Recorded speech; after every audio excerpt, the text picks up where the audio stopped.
네, 안녕하세요. 예비고1 국어 수업을 진행을 할게요. 코로나랑 개인적인 일정 때문에 결석이 많았던 친구들을 위한 영상 강의고요. 오늘 배울 작품은 고려시대 때 가장 먼저 나오는 고려가요라고 하는 갈래에 대해서 살펴보겠습니다. 일단 고등학교 1학년 내신에서 빠지지 않고 나오는 반드시 한 가지 포인트가 고려가요가 무엇인가, 즉 갈래상의 특징과 관련된 문제라고 했어요. 그렇기 때문에 오늘 배울 가시리와 서경별곡에 해당하는 공통적인 갈래인 고려가요라고 하는 갈래에 대해서 먼저 알아보고 작품을 진행하도록 하겠습니다. 일단 고려가요라고 하는 말은요, 같은 말로 또 뭐라고 볼 수 있냐면 고려 소교, 같은 말로 소교라고 볼 수가 있어요. 학교 선생님별로 고려가요를 고려가요라고만 말하면 편한데 어떤 쌤은 고려소교라고 말하고 어떤 쌤은 소교라고 말하니까 여러분들이 헷갈릴 거라는 거야. 그래서 하나의 개념을 알더라도 여러분들이 같은 뜻이 무엇인지를 한 번에 알고 계시면 어떻게 표현되던 문제에서도 충분히 극복이 가능하실 테니까 같은 말들을 말씀을 드렸고, 이러한 고려가요의 개념 정의를 먼저 살펴보면 고려가요라고 하는 건 말 그대로 고려시대 때 평민, 같은 말, 백성들 사이에서 구전되며 유행하던 노래가 궁중으로 유입되며 정착된 우리나라 시가를 고려 소교, 고려 가요라고 설명을 합니다. 그럼 여기서 일단 중요한 걸 먼저 볼게요. 고려시대, 삼국시대라고 불리는 고구려 백제 신라 이후가 고려시대가 되니까 고려가요라고 하는 건 고려시대 당시부터 만들어졌다라고 생각하시면 좋을 것 같고, 특이한 거 평민과 백성들 사이에서 라고 나와 있습니다. 일반적으로 문학이라고 하는 건 배부르고 아는 것도 많고 삶에 여유가 있는 양반, 귀족들이 만든 게 문학이었는데, 고려가요라고 하는 건 독특하게 누가 먼저 만들었냐면 평민과 백성이라고 하는 작가층, 같은 말 창작층이라고 하는 부분 여러분들이 헷갈리시면 안 되고요. 그러면 평민들이 만든 노래라고 했을 때 옛날 평민들의 이름은 뭐 개똥이, 말똥이 막 이런 식으로 이름이 불분명했을 거예요. 즉 일반적으로 고려가요는 작가를 알 수가 없습니다. 누가 지었는지 몰라요.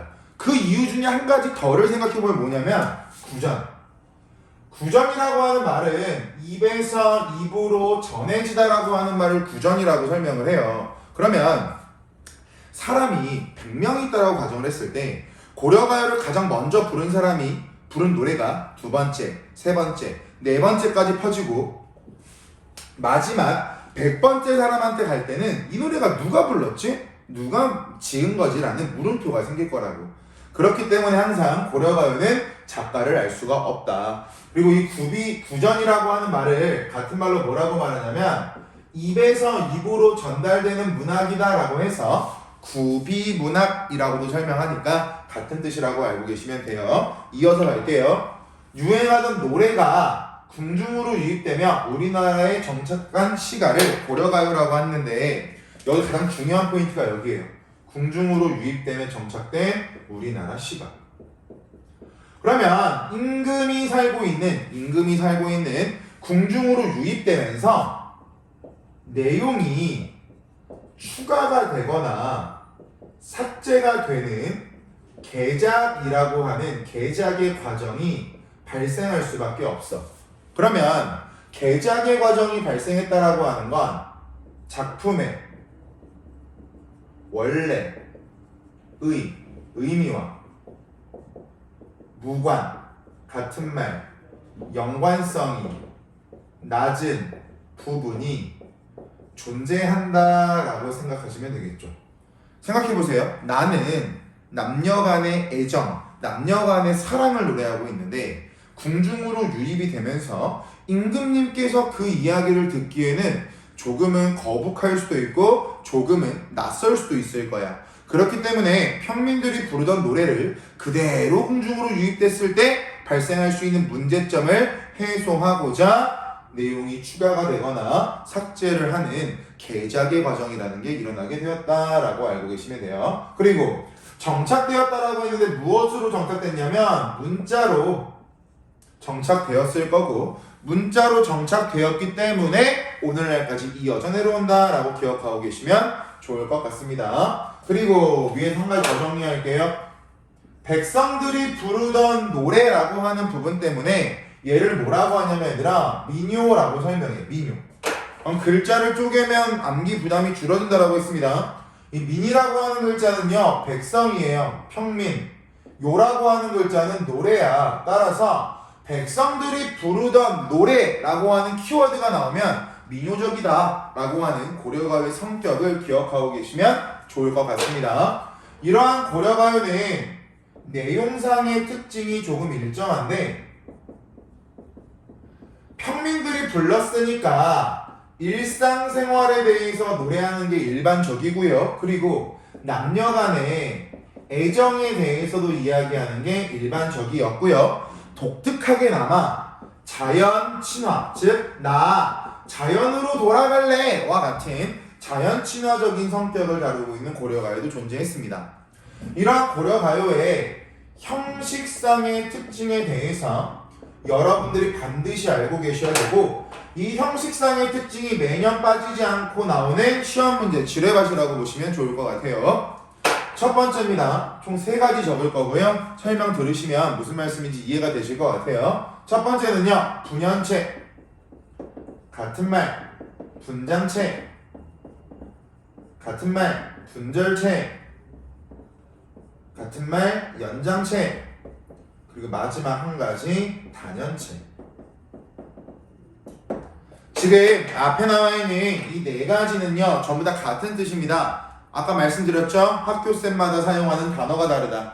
그런데 말이 좀 많이 어려운 것 같지만 우리는 한 가지만 해석해서 전부 다 같은 말이라고 정리할 거야. 그럼 여기서 말하는 분이라고 하는 글자는 나누다라는 뜻입니다. 연이라고 하는 글자는 1년, 2년, 3년 할 때 그 연이야. 그럼 결국 여기 나와 있는 분연체, 분장체, 분절체, 연장체라고 하는 말을 간단하게 본다면 연, 구분이 되어 있다. 1년 따로, 2년 따로, 3년 따로 이런 식으로 연구분이 되어 있다라고 보시면 되고요. 연구분이 되어 있다라고 하는 말은 1년도 있고 2년도 있다라고 생각을 할 거야. 그런데 고려가요 중에 단연체도 존재합니다. 즉 연이 한 개로 구성되어 있는 단연체라고 하는 것도 존재하니까 고려가요라고 해서 무조건 연이 여러 개가 나오는 건 아닙니다. 단연체도 존재한다라고 하는 포인트 잡고 계시면 좋을 것 같고요. 두 번째입니다.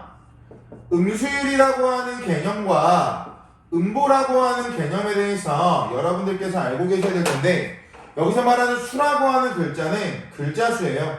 따라서 음수율은 글자 수의 반복을 음수율이라고 설명을 합니다. 근데 우리가 알고 있는 것처럼 중학교 때부터 많이 했던 것처럼 반복이라고 하는 글자가 나오면 운율, 같은 말, 리듬감을 형성한다라고 알고 있었죠. 그 부분을 기억해 보시고요.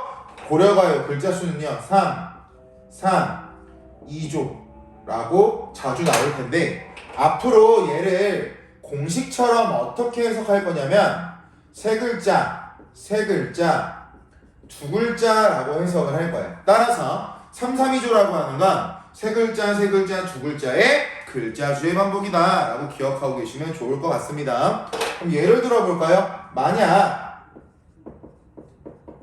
3, 4조라고 나와 있으면 얘를 해석하는 방법은 세 글자, 네 글자의 글자 수의 반복이다 라고 해석하시면 특이사항은 없으실 거고 예시를 보여드리는 이유는 우리가 고려시대를 들어왔는데 고려시대가 끝나면 조선시대로 갈 거야. 조선시대의 가장 대표적인 갈래가 시조와 가사라는 갈래가 있는데 그 시조와 가사의 갈래에 나오는 음수율 중에 하나니까요. 기억하고 계시면 도움이 되시겠죠. 그리고 음보라고 하는 말은요. 일단 가장 많이 헷갈리는 거 띄어쓰기, 같은 말, 어절 단위와 일치하지 않아요. 그래서 음보라고 하는 걸 오늘날에 많이 하고 있진 않지만 적어도 음보라고 하는 게 띄어쓰기다 라고 기억하고 계시면 안 되니까 이 부분 주의해서 보시면 좋을 것 같고요. 고려가요의 음보는요 3음보입니다. 여기서 음보를 가볍게만 말씀을 드리면 사람이 한 번 호흡을 했을 때 읽을 수 있는 단위를 음보라고 설명을 한대요. 그래서 예를 들어서 나는 학교에 간다 한 호흡으로 충분히 읽을 수 있죠. 띄어쓰기는 2번 나와 있지만 그렇기 때문에 만약 나는 학교를 간다라고 하는 걸 1음보라고 한다면 띄어쓰기는 2번 나와 있으니까 어절과 음보는 일치할 수가 없겠죠. 구분하시고 마지막 가장 중요한 게 3번인데요.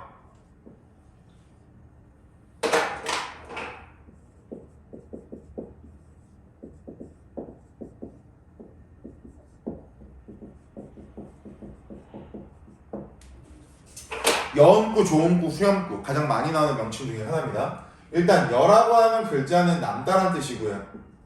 음이라고 하는 글자의 뜻은 소리예요. 즉 소리가 남다. 그럼 남는 소리니까 해석의 중요성은 없어요. 그리고 같은 말로 의미가 없다. 그래서 고려가요를 보실 때 여음구는 절대로 해석하시는 게 아니에요. 불필요한 말이니까 빼시면 됩니다. 조음구, 조라고 하는 글자는 만들다란 뜻이고요. 흥이라고 하는 글자는 야, 나 흥이 너무 올라, 텐션이 올랐어 라고 했을 때 그 흥입니다.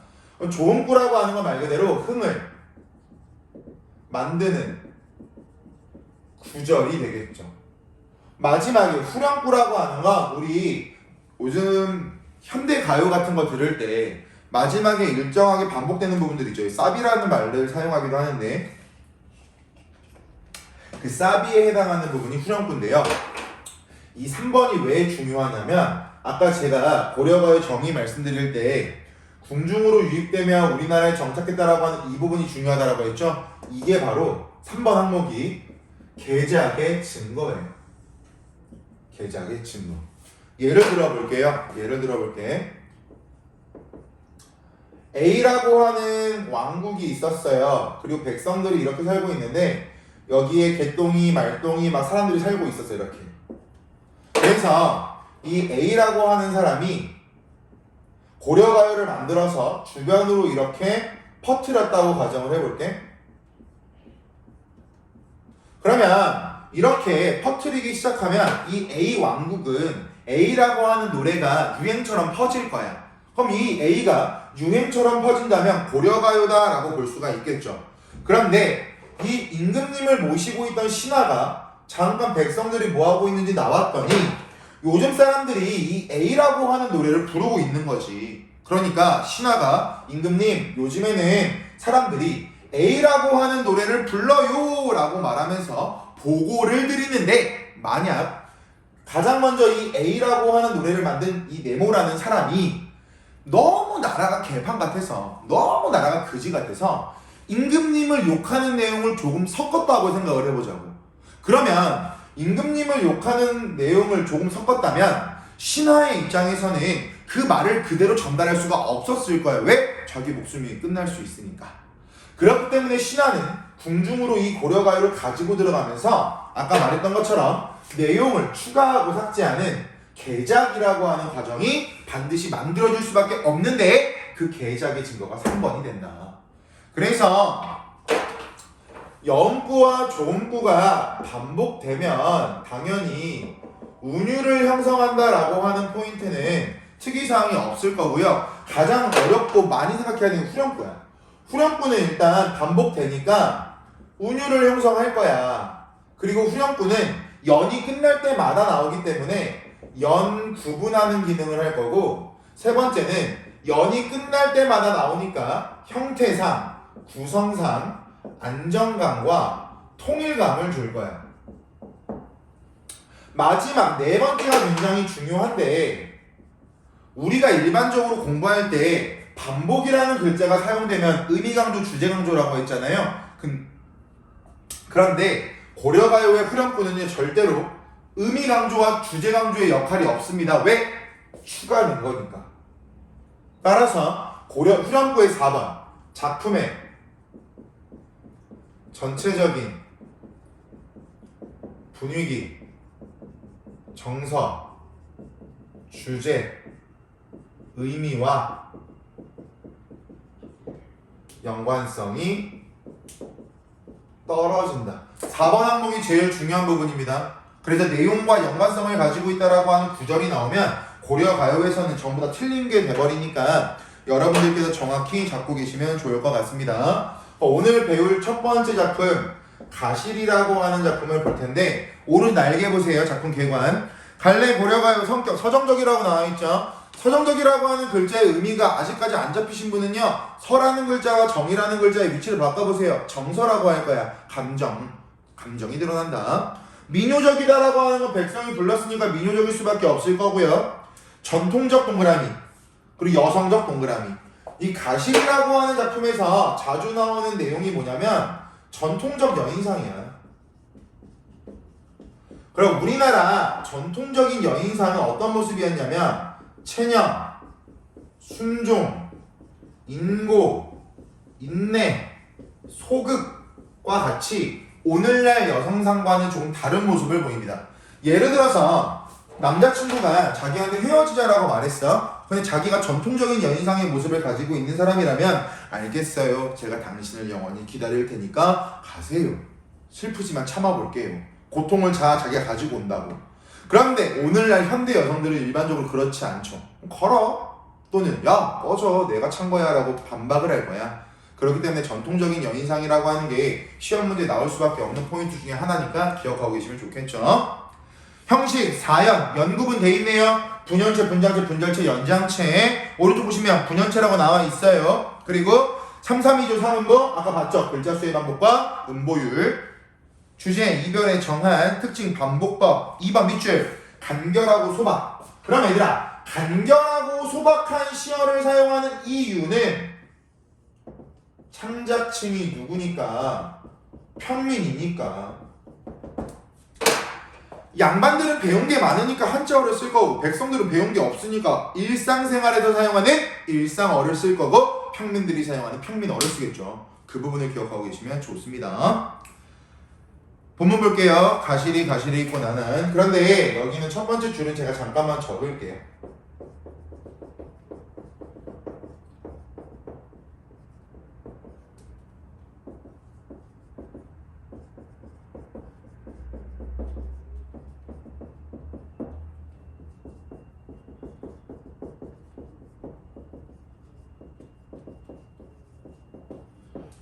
일년만 잠깐 적었습니다. 일단 볼게요, 얘들아. 이 나난이라는 두 글자 있죠? 나난이라는 두 글자. 얘가 뭐냐면 여음구예요. 여음구 아까 말씀드렸습니다. 남는 소리라 해석하지 않는다. 얘는 의미가 없다라고 했어요. 무의미하다. 그렇기 때문에 특이사항 없을 거고요. 그 다음 위증질과 대평균 네모쳐 보시면 이 위증질과 대평균대라고 하는 말이 연 마지막 부분에 계속 뭐 될 거냐면 반복될 거야. 그래서 위증질과 대평형대라고 하는 말이 뭐냐면 후렴구입니다. 후렴구. 그렇기 때문에 위증질과 대평형대라고 하는 말이 후렴구다라고 체킹해 놓으시고요. 여기 나와 있는 태평성대라고 하는 네 글자가 무슨 뜻이냐면 나라가 평화로웠으면 좋겠습니다 라는 뜻이거든요. 나라가 평화로웠으면 좋겠습니다. 그런데 이 가실이라고 하는 작품을 아직 안 배웠지만 전반적인 내용을 말씀을 드리면 남자와 여자가 이별하고 있는 상황이야. 남자와 여자가 이별하고 있는데 전통적인 연인상의 모습이라고 했으니까 일단 붙잡아보고 싶은 거죠. 나랑 헤어지자라고 말한 남자를 붙잡아보고 싶은데 어쩔 수 없이 내가 슬픔을 견디면서 보내주겠다라고 말하는 게 가실인데 현대어플이 보실까요? 오른쪽 현대어플이 가시겠습니까? 이 앞에는 목적어가 생략되어 있는데 나를 버리고 가시겠습니까? 슬픈 상황이잖아 얘들아. 근데 잘 봐. 갈 거야? 나 버리고 갈 거야? 근데 나라가 평화로웠으면 좋겠다? 생각해보세요. 울면서 막 가지 말라고 붙잡고 있는데 갑자기 나라가 평화로웠으면 좋겠대? 말이 된다 안 된다? 안 된다. 그러면 별도 필기 안 하고 이거 보시면 되겠죠. 반복될 거니까 운율 형성하고요. 연 마지막에 나오니까 연구분 할 거야. 그리고 형태상, 구성상 안정감, 통일감 줄 거야. 그런데 아까 말했던 것처럼 갈 거야? 갈 거야? 나 버리고 갈 거야? 가지 마. 우리 헤어지지 말자. 근데 나라가 평화로웠으면 좋겠어. 라고 말하는 것처럼 작품의 전체적인 분위기, 정서, 주제, 의미 등과 연관성이 없겠죠. 떨어진다. 그리고 후렴구도 마찬가지 해석하지 않으니까 우리는 이 구절들에만 주목할 겁니다. 일단 가실이라고 하는 글자 세 글자죠. 가실이 세 글자죠. 있고 두 글자. 버리고 세 글자. 가실이 세 글자. 있고 두 글자. 3, 3, 2조 글자 수의 반복 확인했네요. 3음보 하나, 둘, 셋. 총 말의 덩어리 세 가지 나왔죠? 이걸 3음보라고 설명을 합니다. 그럼 3, 3, 2조 봤고요. 3음보 봤고요. 마지막 한 가지만 볼게요. 만약에 가실이 있고를 A라고 가정을 해볼게. A. 그럼 아래 나와 있는 가실이 있고도 A가 될 거예요. 그죠? 그런데 가실이라고 하는 글자는 이 가실이 있고를 줄인 축약형입니다. 줄임말. 그럼 얘도 동일하게 A라고 한다면 버리고라고 하는 말은요. 도저히 같은 형태가 아니니까 우리는 B라고 적어야 될 거야. 여기까지를 묶어보시면 얘를 뭐라고 하냐면 A, B, A 구조라고 설명을 하는데 여러분들이 눈으로 보시는 것처럼 이 A라고 하는 형태가 총 3번 나왔으니까 동일한 것이 뭐 된다? 반복되고 있다라고 설명을 할 수 있을 겁니다. 그럼 반복되면 운율을 형성하겠죠? 그럼 거기서 알 수 있는 것처럼 이 AA, BA 구조라고 하는 건 우리나라 전통적인 또는 민요적인 운율 형성 방법이다라고 알고 계시면 되고요. 뒤에 우리가 청산별곡이라는 걸 배울 거야. 살얼이 살얼이 났다. 청산에 살얼이 났다. 한번 잘 보세요. 살얼이 살얼이 났다. 청산에 살얼이 났다. 똑같이 AA, BA 구조가 되겠죠. 근데 뒤에서도 AA, BA 구조가 나오니까 여러분들이 여기서 나오는 AA, BA 구조에 대해서 정확히 알고 계셔야 도움이 된다. 그럼 이어서 볼까요? 가시겠습니까? 가시겠습니까? 나를 버리고 가시겠습니까? 그 다음 날러는 이라고 나와 있는데 날이라는 글자 동그라미 치셔야죠. 시적하자. 여성. 나보고는 어떻게 살라고 하고 여기 밑줄 쳐보자. 버리고 가시를 있고 버리고 가시를 있고. 그럼 이 방금 밑줄 친 부분은 1년에 나온 내용을 뭐하고 있는 거야? 똑같이 반복하고 있죠. 버리고 가시렵니까? 버리고 가시렵니까? 이렇게 반복하는 이유는요. 화자의 절박한 또는 화자의 절실한 심정을 강조하기 위해서 라고 보시면 특이사항은 없으시겠죠. 잡사와 두얼이 만하는 잡사와라고 하는 글자 가로쳐 보시면 오른쪽 현대어풀이 보세요. 붙잡고 라고 나와야지. 붙잡고. 즉 내가 즉 붙잡는 주체는 화자가 될 겁니다. 내가 너를 붙잡아 주고 싶지만 여기 밑줄 서운하면 아니올세요. 밑줄 쳐보시면 내가 구질구질하게 너를 붙잡았다가 너가 서운함을 느끼면 오지 않을까봐 두려워. 이 부분이 바로 화자가 임을 보내주는 이유가 되겠죠. 결국 화자가 임을 보내주는 이유는 나를 위해서가 아니라 상대방을 위해서니까 이 부분이 바로 고통은 내가 참을게 전통적인 여인상의 모습이라고 볼 수 있겠죠. 오늘날 이런 여성이 있을까? 궁금하긴 합니다. 이런 사람이 아직도 있을지. 이어서 갈게요. 철온님 보내옵나니 라고 나와있는데 얘들아 철온 네모 쳐보면 별빛 5개. 이 부분이 고등학교 서술형 단골 문제입니다. 장충고등학교 1, 2학년은 매년 나오고요. 다른 학교 오산, 성수, 금호도 매번 나오는 문제인데 현대어풀이 보세요. 서러운이라고 나와 있잖아. 서러운. 이 부분에서 서럽다라고 하는 감정을 느끼는 주체를 임으로 볼 수도 있고요. 화자로 볼 수도 있어요. 근데 아니 헤어지는 건 남자가 여자를 싫어해서 버리는 것처럼 보이기 때문에 왜 서러움을 이미 느껴요? 라고 궁금증을 가질 수 있지만 평민들이 부르던 노래고 원래의 의미를 우리가 정확히 파악할 수가 없어서 서러움이라고 하는 정서를 느끼는 주체를 두 가지로 분류해 놓는다라고 보시면 돼요.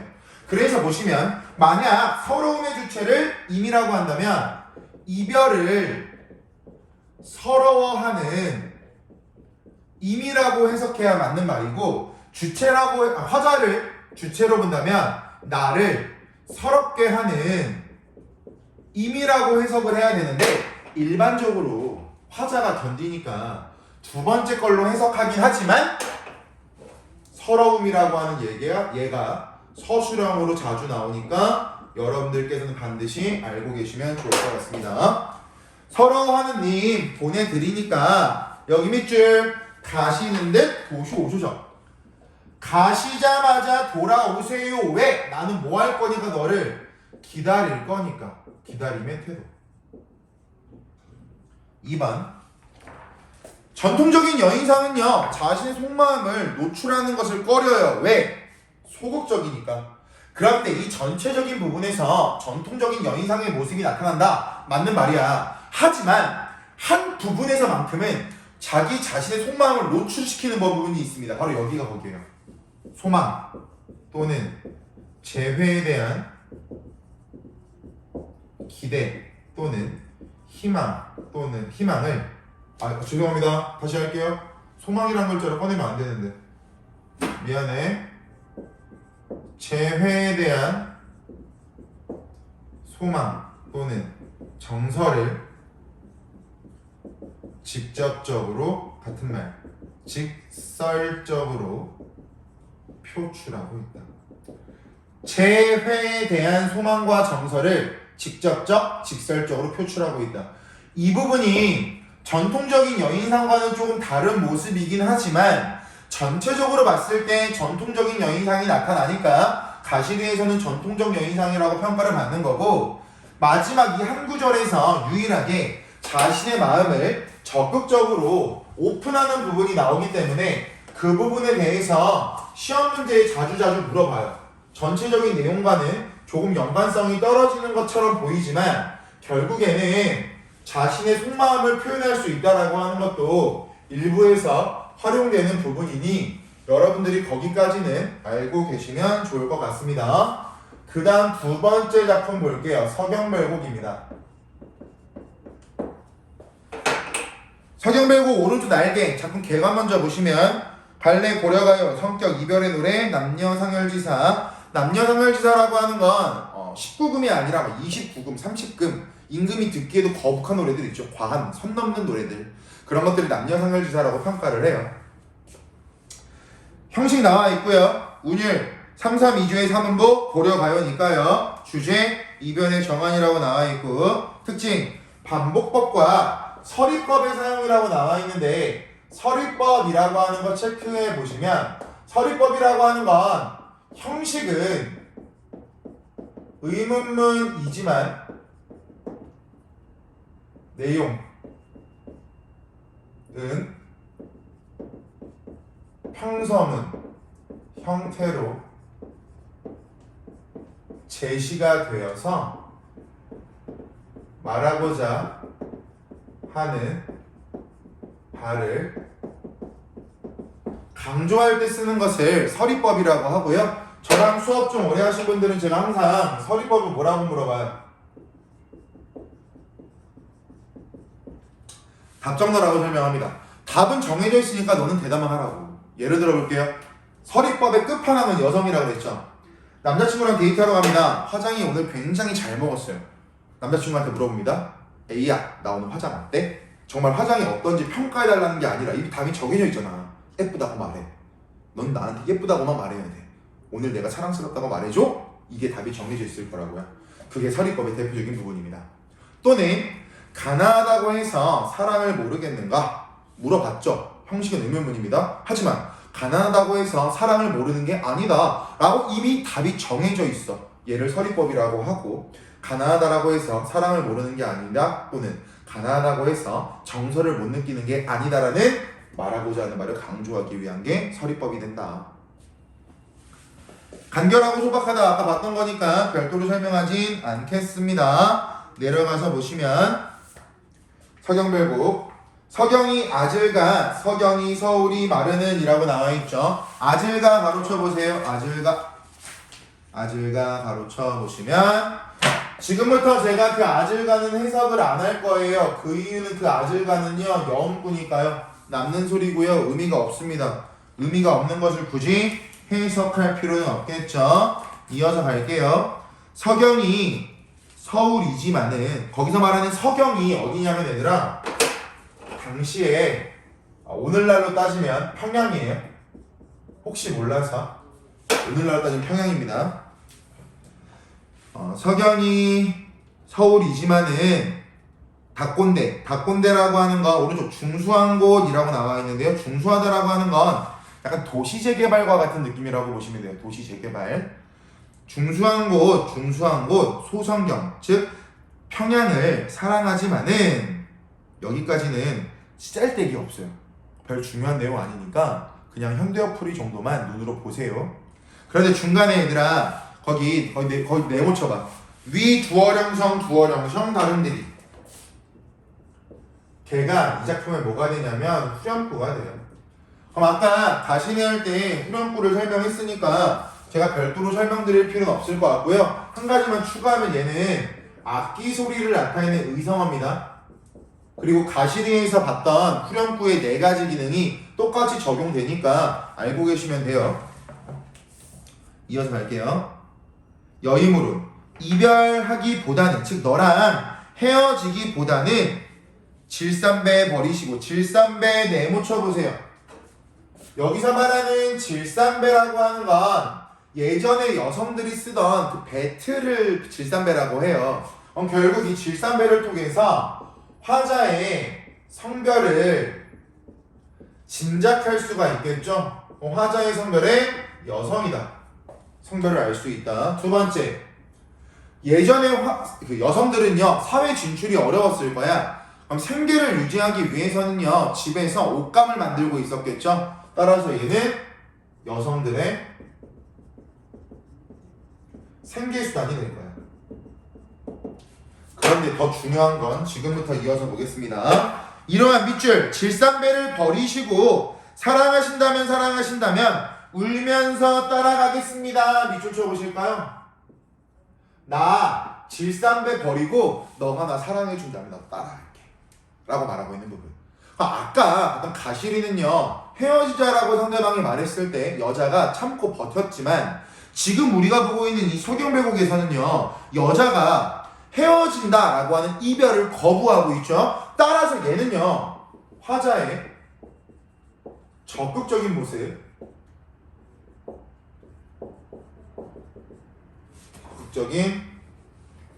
모습이 나타나고 있고요. 얘는 당연히 전통적인 여인상이 드러난다라고는 볼 수 없으니까 여러분들이 구분해서 알고 계시면 좋겠죠.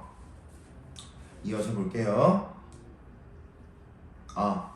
얘가 왜 중요하냐면 가시리와 화자의 태도를 비교해요. 이게 무슨 말이냐면 예를 들어서 가시리에 나와 있는 화자는 아까 봤던 것처럼 전통적이고 소극적이고 체념적이고 인고적이고 인내적이라고 말한다면 지금 보고 있는 서경별국에 나타난 화자는 적극적이고 자기 중심적이고 기타 등등등 이런 식으로 완전 다른 모습이 나타나기 때문에 가시리와 서경별국을 놓고 화자의 태도적인 측면에 묻는 문제가 굉장히 많이 나와요. 정리하고 계시면 좋습니다. 사랑하신다면 울면서 따라가겠습니다. 거기서 울어곰이라고 하는 글자에서 얘들아 곰이라고 하는 글자만 동그라미 쳐보세요. 울어곰. 거기서 말하는 곰이라고 하는 글자는 어떤 의미를 갖고 있냐면 강세, 즉 임팩트를 주는 접사예요. 그런데 옛날 작품에서 접사라고 하는 문법적 지식까지 여러분들이 가져갈 필요는 없는데 이 곰이라고 하는 것을 가끔씩 묻는 쌤이 계세요. 그래서 강세라고 하는 말 적어놓고 보시면 좋을 것 같습니다. 이어서 볼게요. 구슬이 아질과 구슬이 바위의 디신들이라고 나와 있는데요. 구슬 동그라미 쳐보실까요? 여기서 말하는 구슬이 의미하는 게 구슬은 사랑입니다. 그래서 A는 B다 은유법이라고 말하는, 다시 정리해서 적어드릴게요. 구슬이라고 하는 건 비유적인 표현 중 은유법이 되고요. 은유법. 그래서 구슬이 나왔을 때 사랑이라고 해석하시면 되고 구슬이 바위, 바위 세모 쳐보시면 구슬이 바위에 떨어지면 구슬은 깨질 거예요. 그리고 구슬에게 있어서 고난, 시련, 역경, 장애물이 되겠죠? 그럼 마찬가지 얘도 바위는 고난, 시련, 역경이다라고 말하는 비유적 표현 중 은유법, 죄송합니다. 은유법이 사용되었다라고 설명하는 것도 특이사항 없으실 거고요. 떨어진들, 긴이 뜬, 긴 동그라미. 끈이라고 하는 현대어풀인데 여기서는요 무슨 의미냐면 믿음. 따라서 얘도 비유적 표현 중 은유법이 사용되고 있다라고 볼 수가 있겠죠. 끈이야 밑줄 그칠이니까 끊어지겠습니까? 끊어지지 않을 거야 라고 답이 정해져 있는 서리법. 그럼 결국 끈이 끊어지겠습니까? 라고 말하고 있는 이유는요, 너에 대한 믿음은 영원히 끊어지지 않을 거야 라고 하는 부분을 강조하고 있다고 보시면 되겠죠. 이어서 지문해를 천년을 외롭게 지나간들이라고 나와 있는데 여기 밑줄 쳐보자. 천년을 홀로 살아간들. 사람은 일반적으로 1000년을 살기가 어려울 겁니다. 100년 정도 살면 길게 살았다라고 설명을 하잖아. 근데 1000년을 산다라고 말하니까 사실보다 부풀려 표현하거나 사실보다 작게 표현하는 과장법. 그럼 여기서 과장법을 쓴 이유는요, 믿음이 변함없음을 강조하기 위해서. 나 평생 동안 너를 사랑할게. 죽을 때까지 1000년만 막 이런 느낌이 되겠죠. 됐죠? 근데 얘들아 거기 나와 있는 지금 우리가 2연을 봤어. 2연을 싹 다 묶어보세요. 2연 전체적으로 묶어보시면 얘는 정석가와 관련성을 맺고 있어요. 그래서 이미 학원 나오신 분 정석가 배우셨을 거고요. 정석가를 배우시면 서경배곡이랑 여기랑 완전 동일하다는 게 보일 텐데 그 이유가 두 가지입니다. 1번, 당시 유행하던 노래가 구전되며 발생하였을 것이다. 즉, 내가 정석가라는 노래를 들었고 서경배곡이라고 하는 노래를 들었는데 정석가라는 노래를 부르다가 서경배곡의 서경배곡의 2연을 부르고 있는 거지. 그러면 나한테 정석가를 들은 다른 친구는 원래 정석가에 여기가 있었다고 생각을 하고 그렇게 노래를 부르기 시작할 거고, 서경배곡과 정석가가 같은 부분이 있다는 걸 모르고 다른 노래처럼 인식을 했을 거야. 그래서 당시 유행하던 노래가 구전되면 발생했을 거고, 궁중으로 유입된다라고 했으니까 유입되던 과정에서 개편, 즉 개작되었을 것이다 라고 추측하는 게 일반적입니다. 그래서 정석가와 서경배곡에 동일한 부분이 존재한다라고 하는 측면에서 자주 나오는 포인트니까 기억하고 계셔야 됩니다. 마지막 갈게요. 대동강 아질가라고 나와 있는 대동강 네모 쳐보세요. 이 대동강이라고 하는 건 단절의 공간, 이별의 공간으로 형상화가 될 텐데 왜 대동강이 단절이고 이별이 될 거냐면, 이게 대동강이라고 가정을 해볼게. 여기가 과거고 여기가 현재라고 생각을 해보자. 그럼 과거에는 화자와 이미 같이 있었을 거야. 그런데 이 화자가, 상대방이 건너간다면 같이 있었던 화자와 임은 헤어지게 되겠죠. 그런데 결국 헤어질 수밖에 없는 게 이 가운데 넓게 형상화가 되어 있는 대동강이 될 테니까 이 대동강이라고 하는 부분에 단절과 이별의 공간이 될 수밖에 없다. 여기까지 됐죠. 대동강 넓은 줄 몰라서 배를 내어 놓았느냐? 배 동그라미 쳐보시면요, 잘 보세요. 이 강을 건너가려면 배가 있어야 될 거야. 그럼 만약에 이미 이 배를 탔다면 이 강을 건너갔을 거고, 이 배라고 하는 것도 결국 이별의 소재가 되겠죠. 헤어짐을 유발하는 소재. 배를 내어 놓았느냐? 사공아. 사공 세모 쳐보시면 사공은 배를 모는 사람을 사공이라 그래. 오늘날로 선장이라고 하겠죠. 이 사공은요, 일단 겉으로 보기에 화자에게 있어서 원망 만든 원망의 대상이 될 거야. 아, 너가 배를 꺼내놨고 너가 배를 몰았기 때문에 내 남편이 건너갔잖아. 이 삐리리야 라고 원망을 할 거라고. 하지만 생각해보자. 사공이 여기 타고 있었다고 하더라도 화자가 사랑하고 있는 상대방이 이 배를 타지 않았더라면 얘는 안 갔을 거야. 그럼 결국 이 이면에는요, 임에 대한 원망의 정서가 들어가 있다라고 설명하는 게 맞겠죠. 그러니까 이런 거야. 내가 공부를 못했어. 시험을 망쳤어. 그러면 내가 공부를 안 했으니까 내 탓을 해야 되는 남 탓하는 거죠. 하지만 남 탓하면서 내 속으로 죄책감을 느끼거나 자책을 한다면 나에게 화살을 쏘고 있다라고 생각하시면 좋을 것 같습니다. 그럼 여기서 임에 대한 원망이 들어가 있다라고 하는 이 부분이 아까 말했던 것처럼 전통적인 여인상의 모습이라고 할 수 없다고. 상대방을 원망한다라고 하는 게 어떻게 전통적인 여인상이겠어요? 과시류에서 자기가 다 혼자 참는데. 그렇기 때문에 서경별곡의 화자의 태도는 특이하다. 사공아, 네 각시가 음란한 줄 몰라서 거의 저주하는 거죠. 야 사공, 너 지금 배물대 아니야. 네 와이프 바람났어. 이러고 있는 거죠. 지나가는 배, 떠나는 배에 태웠느냐? 사공아, 대동강 건너편에 고질여. 고질이라고 하는 거 세모 쳐보세요. 여기 나와 있는 고질이라고 하는 건 꽃을 말하는데요. 임의 새로운 여인. 즉 화자의 입장에선 상대 대동강 건너편에 자기보다 이쁜 새로운 여자가 있다라고 생각하는 거지. 그러니까 내가 사랑하는 남자친구가 대동강을 건너간 이유는 딴 년 만나러 간 거야. 이러고 있는 거라고요. 그랬더니 화자가 대동강 건너편에 있는 꽃을 밑줄 배 타들면 꺾을 거야 밑줄. 즉 내가 배 타고 넘어가면 그 꽃 꺾어서 죽여버릴 거야. 적극적인 태도죠. 화자의 적극적인 태도. 그렇기 때문에 결론적으로 가시리와 서경별곡에서 화자의 입장 차이, 화자의 태도적인 측면의 차이가 굉장히 다르게 나와요. 아까 봤던 것처럼 적극적이다, 소극적이다, 인고적이다, 기타 등등등 다양하게 연결 짓고 구분해야 되는 포인트들이 존재하기 때문에 여러분들이 알고 계시면 될 것 같고요. 내용이, 설명이 좀 딥했던 이유는 고등학교 내용까지 묶었습니다. 다 묶었어요. 제가 여기 일하는 동안 배웠던 모든 것들을 다 묶어냈고 시험지에 나와 있는 걸 모든 것들을 다 묶어놨으니까 꼼꼼하게 보시고 꼼꼼하게 정리하시면 지금 미리 보는 고등학교 1학년 1학기 시험 대비를 진행하고 있다고 보시면 될 것 같습니다.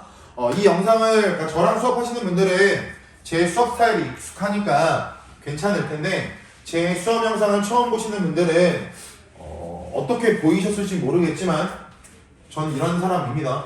전 이런 사람이라서 필요하시면 보시고 모르는 게 있으면 언제든 질문해 주세요. 아시겠죠? 다음 영상은 동동이 될 거고 동동은 아이패드로 찍을 겁니다. 제가 오늘 고려가요 관례상의 설명 때문에 제 모습을 좀 노출시켰고 동동이라고 하는 영상 강의는 이제 아이패드로 찍을 거니까 그 영상으로 다시 한번 인사드리겠습니다.